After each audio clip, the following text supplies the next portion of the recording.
guys, ayan. Narito na naman ako sa aking vlog. Char. Ayan, so nandito po ako. Magluluto ako ngayon ng maha blanca. Ayan, kahit hindi masyadong special. Ayan. Let's start na po. Ito po yung mga ingredients ko. Cornstarch, condensed, fresh, yung coconut milk, tapos yung cream corn, coconut cream, at saka evaporated milk. Fresh milk. Ayan po. So, mag-start na tayo ay first ito muna ang gagawin natin. So, ayan guys, paghahalin ko muna yung coconut milk at saka coco cream.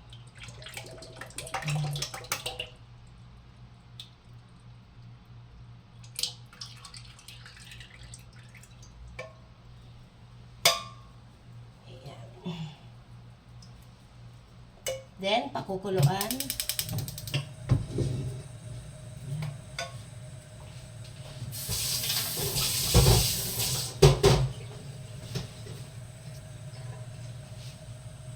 So, ayan guys. Pakukuluan lang natin itong gata.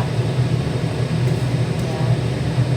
So, habang tayo nag-mix, nilagay na natin yung gatas. Pero di na po ako maglalagay ng sugar kasi matamis na yung gatas.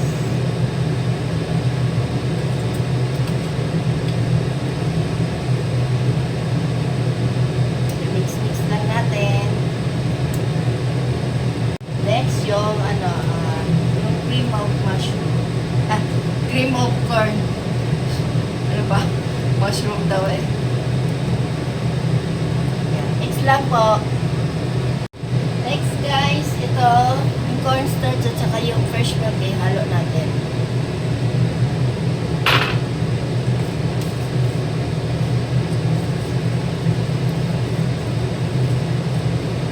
Ayan. Nahalo na, bubuhos na natin siya dyan.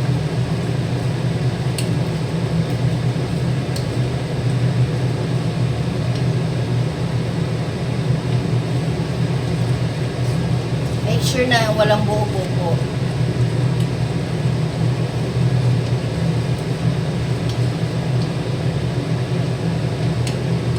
Ayan guys, ito na siya. Pagkaluin na natin ito. Tapos na natin yung mixture. Ayan. Tapos mix-mix lang natin po siya.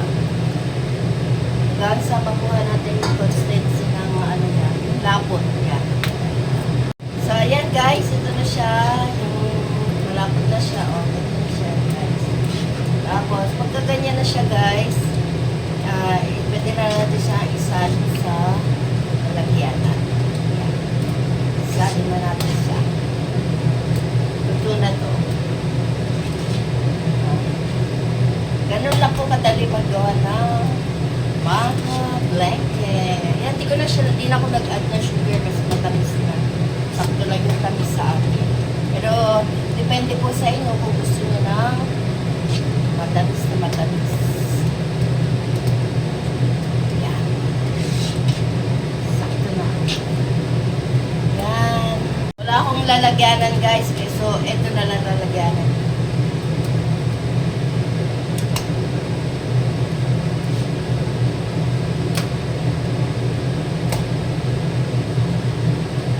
Sa inyo kung gaano kakapal yung maha, yan, i-flatten lang siya.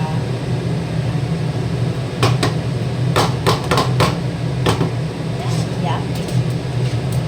Tapos dito ko rin siya ilalagay.